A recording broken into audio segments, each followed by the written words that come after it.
Hello दोस्तों, स्वागत है आज के इस नए वीडियो में। दोस्तों आज हम वर्ग 11 के समुच्चय पाठ का अध्ययन करने वाले हैं, जिसमें इस वीडियो में हम लोग इंट्रोडक्शन के बारे में देखेंगे।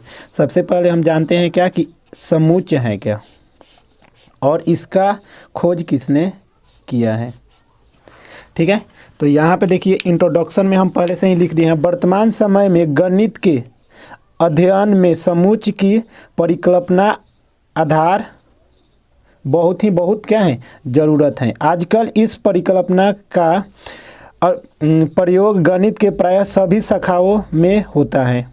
समुच्चय का प्रयोग संबंध एवं फलन को परिभाषित करने के लिए किया जाता है और साथ ही साथ देखिए और कौन कौन चीज़ में इसका ज़रूरत है, जैसे ज्यामिति, अनुक्रम, प्रायिकता आदि। ये सब जो पाठ है उसमें समुच्चय का अध्ययन करना अति आवश्यक है।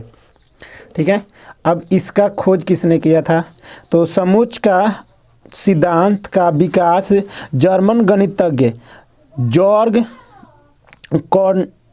कॉन्टर ने सन 1845 और 1918 द्वारा किया गया। ठीक है, त्रिकोणमितीय श्रेणी के प्रश्नों को सरल करते समय उन्होंने समुच्चय का पहले बार परिचय हुआ।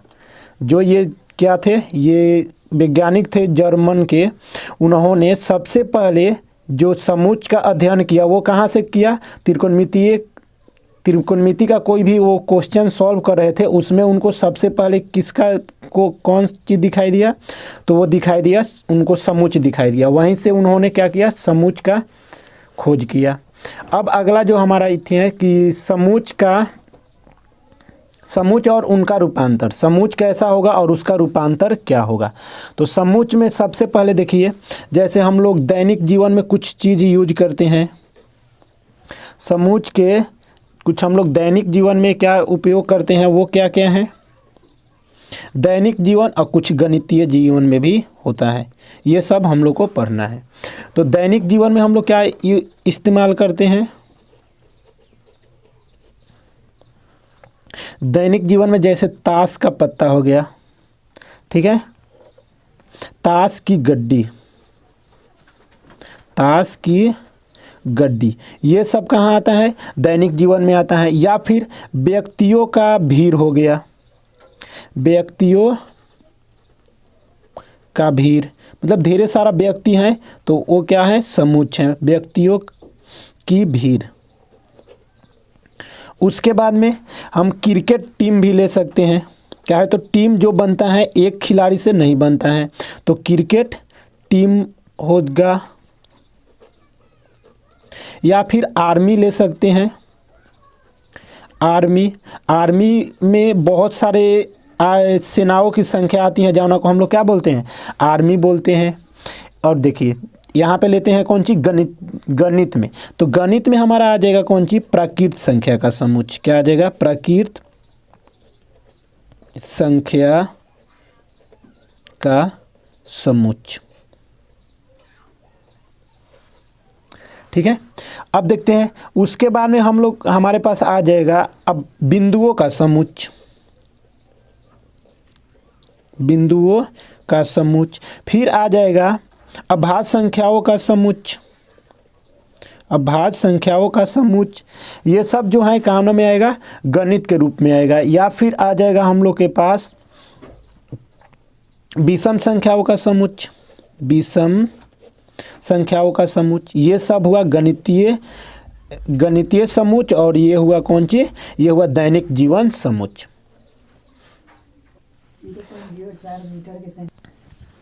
जैसे देखिए हम एक नंबर में ले रहे हैं, 10 से कम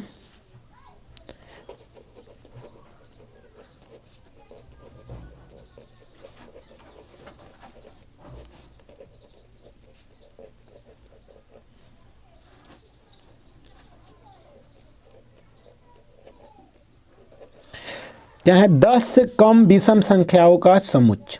तो देखिए 10 से कम विषम संख्या क्या होता है? एक आएगा, फिर वो आपका 3 आएगा, 5 आएगा, 7 आएगा और ये 9 आएगा। ये जो हुआ एक हमारा समूच हुआ। इसको हम लोग किसी भी व्यक्ति को बोलेंगे कि 10 से कम विषम संख्याओं का समूच लिखिए, तो इसके अलावा वो कुछ और नहीं लिखने वाला है। अब देखिए यहाँ पे अगला देखते हैं। अगला हम लोग बोलेंगे भारत की नदियाँ भी बोल सकते हैं। भारत की नदियाँ, ये भी क्या है, ये भी एक समुच्चय है। और हम लोग ले सकते हैं, और हम लोग लिख सकते हैं अंग्रेजी वर्णमाला के स्वर। अंग्रेजी वर्णमाला के स्वर। इसमें अगर हम लोग अंग्रेजी वर्णमाला के स्वर का बात किए तो क्या लेंगे, या तो लेंगे तो ए लेंगे, न तो ई लेंगे, आई और ओ यू। किसी भी व्यक्ति से बोलेंगे कि अंग्रेजी वर्णमाला के क्या लिखिए, स्वर लिखिए, तो ये 5 लेटर के अलावा कोई अदर लेटर वो नहीं लिखेगा। तो ये क्या हुआ, ये हमारा समुच्चय हुआ। अब आगे देखते हैं कि समुच्चय किसे कहेंगे, समुच्चय का परिभाषा क्या होगा।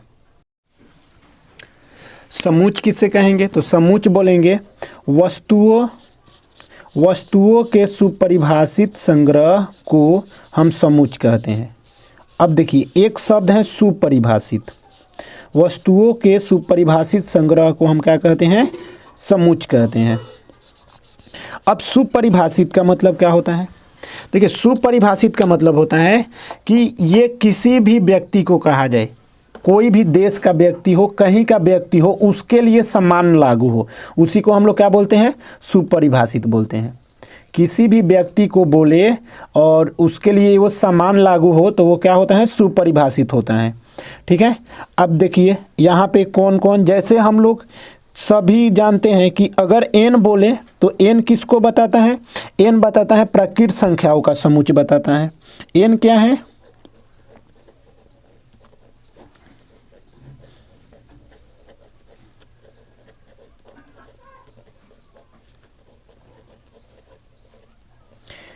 n जो है हमारा प्राकृत संख्याओं का समुच्चय है। उसके बाद में आता है z। z क्या है, पूर्णांकों का समुच्चय है।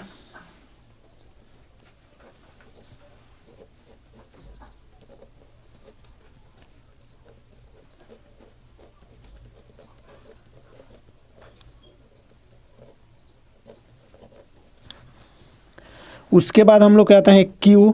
q क्या है, तो q होता है परिमेय संख्याओं का समुच्चय।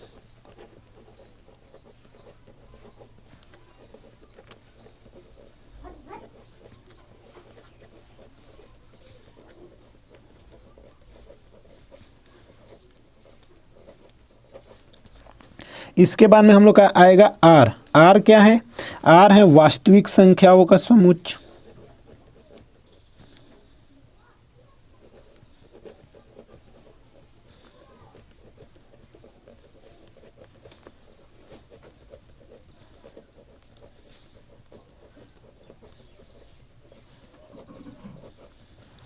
इसके बाद में आएगा हम लोग का z प्लस।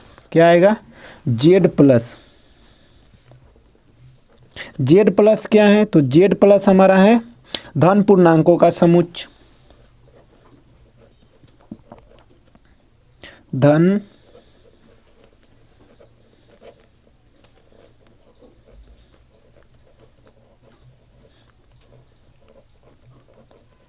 इसके बाद में हमारा आएगा r प्लस। r प्लस क्या है, धन वास्तविक संख्याओं का समुच्चय।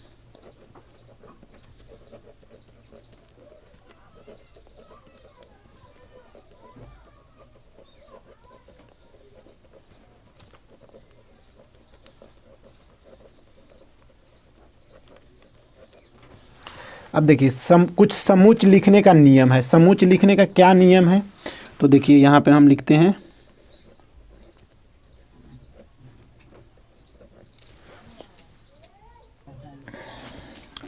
अब हम लोग देखेंगे समुच्चय लिखने का नियम कि किस नियम के आधार पे हम लोग समुच्चय को क्या करेंगे, लिखेंगे। तो देखिए समुच्चय लिखने का फर्स्ट नियम कहता है कि समुच्चय की वस्तुएं, अव्यय तथा सदस्य, ये तीनों जो नाम है एक ही नाम है, मतलब एक दूसरे के पर्यायवाची शब्द हैं। ठीक है। अब इसके आगे वाला देखते हैं।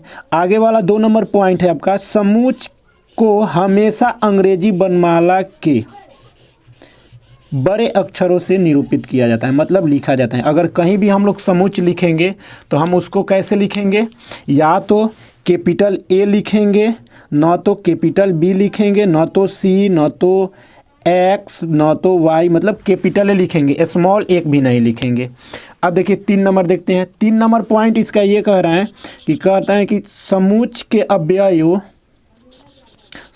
अव्ययों को अंग्रेजी वर्णमाला के छोटे अक्षरों से प्रदर्शित करते हैं। जब भी अव्यय की अगर बात आएगा तो हम छोटा अक्षर से लिखेंगे, जैसे स्मॉल ए, small B, small C, small x, small Y, जो भी हैं आगे लिखेंगे।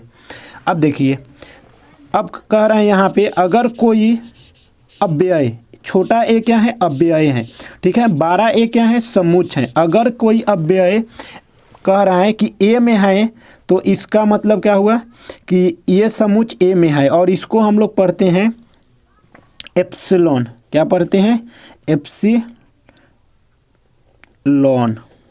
ये इसका सिंबल है, तो इसको हम लोग क्या पढ़ेंगे, ए समूच ए में है।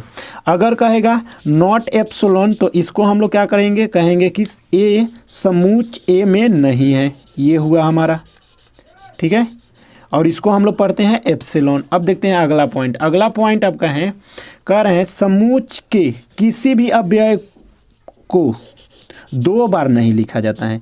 इसका मतलब क्या हुआ, अगर कोई समूच हम लोग लिख रहे हैं और उसमें कोई अव्यय 2 बार आ रहा है तो उसको हम लोग 2 बार न लिखकर हम कितना बार लिखेंगे, 1 ही बार लिखेंगे।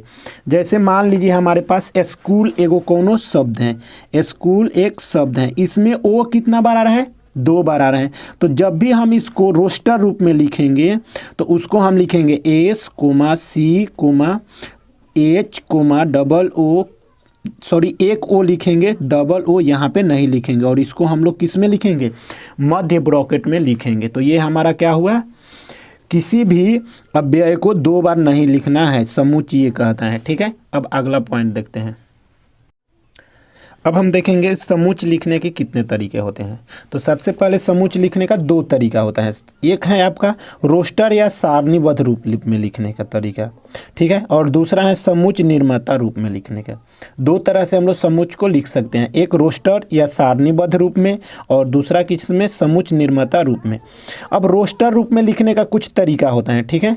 अब देखिए वो तरीका क्या है, तो कहता है समूच को रोस्टर रूप में लिखने के लिए मध्य कोष्ठ के अंदर, पहले नंबर कि उसको मध्य कोष्ठ के अंदर लिखेंगे।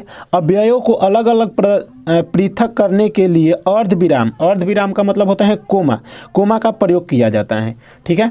जैसे मान लीजिए हमारे पास है अंग्रेजी वर्णमाला के स्वर, क्या है, अंग्रेजी वर्णमाला के स्वर हैं, तो हम क्या करते हैं, उस सेट को ए मान लेते हैं, समूच को क्या मान लेते हैं, ए मान लेते हैं।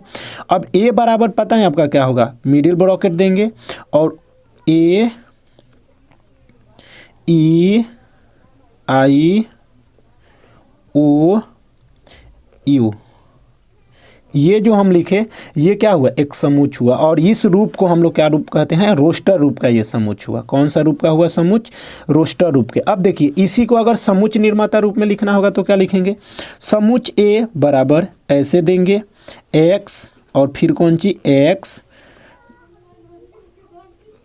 जहाँ एक्स एक अंग्रेजी वर्णमाला का स्वर है, अंग्रेजी वर्णमाला का स्वर है। अब देखिए इसको पढ़ने का तरीका क्या है, तो सबसे पहले पढ़ेंगे समूच ए, सभी एक्स का समूच। देखिए यहाँ पे ऐसे है ना कोष्ठ, इसको हम लोग पढ़ते हैं सभी एक्स का समूच। इसको हम लोग क्या पढ़ेंगे, सभी एक्स का समूच। फिर यहाँ पे जो 2 बिंदु हैं इसको हम लोग पढ़ते हैं जहाँ, जहाँ और एक्स को एक्स पढ़ेंगे, तो इस सेट को पढ़ेंगे सभी एक्स का समूच जहाँ एक्स एक क्या है, अंग्रेजी वर्णमाला के स्वर हैं। तो ये हुआ उसका कौन सा रूप, ये हुआ समुच्च निर्माता रूप और ये हुआ कौन चीज़, सारणी रोस्टर रूप हुआ इसका।